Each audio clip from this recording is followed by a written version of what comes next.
Haye kabajamtoota fi jaallatamtoota maatii Oromoo Book Sagalee kitaaba duraan dursee gara YouTube channel keenyaatti nagaan dhuftan isiniin jecha egaan siriyeesiin keenya guyyaa sanbataa isaa eeggate akkuma itti fufetti jira ani beekaadha kun immoo Oromoo Bookidha.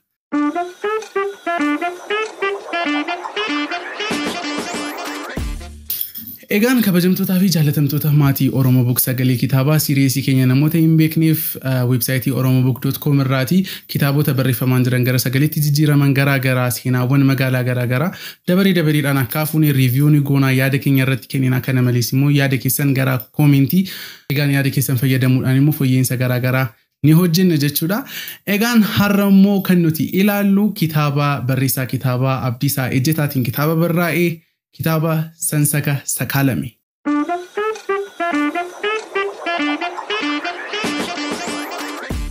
Egaan kitaba Abdiisaa Ejjetaa kanaan dura tokko hojjenneerra innis immoo rakkinni haarakatudha.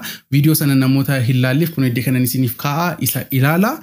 Egaan barreessaa kitaaba Abdiisaa Ejjetaa waa'ee isaa kanaan dura achirratti isinitti himeera garuu isin yaadachiisuudhaaf Abdiisaa Ejjetaan kan inni baratu University Haramayaati barataa fayyaa waggaa isa dhumaa yookaan GCdha garuu immoo yeroo kitaaba kana barreessetti GC hin turre.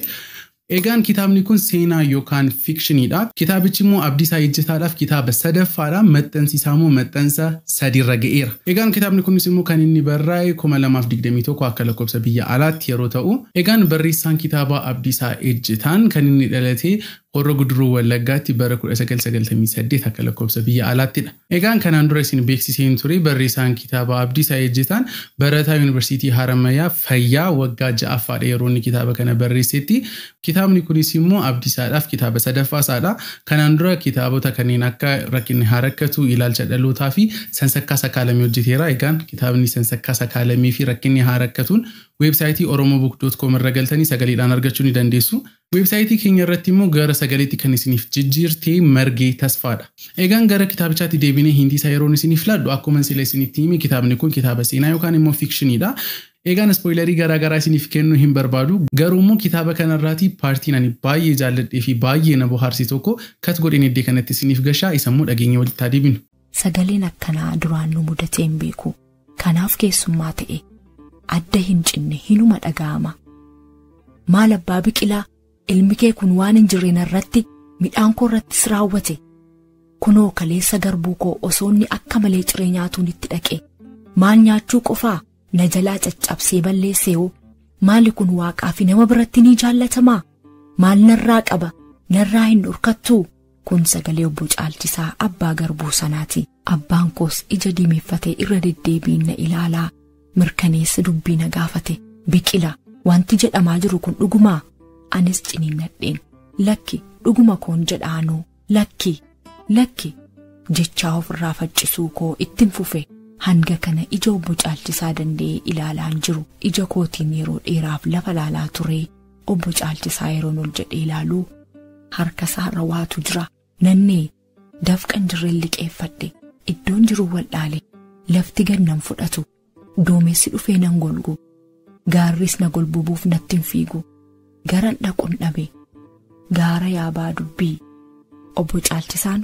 Egaan erga dhaggeeffattanii boodammoo deemtanii kitaabicha guutummaa isaa dhaggeeffachuudhaaf akka jarjartan abdii guddaan qaba.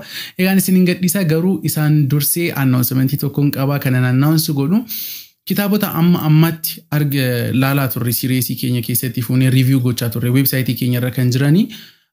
Ammoo maal gochuuf yaarne headphone keenya qopheeffannee like react irratti goona.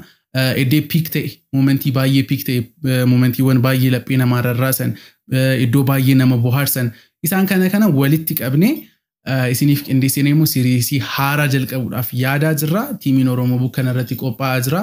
Kana malees immoo seenaa magaalotaas immoo bifa adda ta'een isiniif qopheessuudhaaf irratti qophaa'aa jirra. Mee hagam wanta kana akka barbaadan hagam immoo wanta kana akka eegdan commentii jalatti nu barreessaa. Egaan maatii keenyaaf immoo namoonni haaraa taatan YouTube channel keenya subscribe gochuudhaan maatii keenyatti dabalamu akka hin irraanfanne. Kana malees immoo viidiyoo kana like godhaa yaadaa fi qeeqa keessanis immoo commentii irratti nu barreessaa. Egaan kun Oromoo Bookidha kan isin waliin ture immoo ana beekaadha amma torbee walitti deebinutti torbee gaarii isiniif haa ta'u.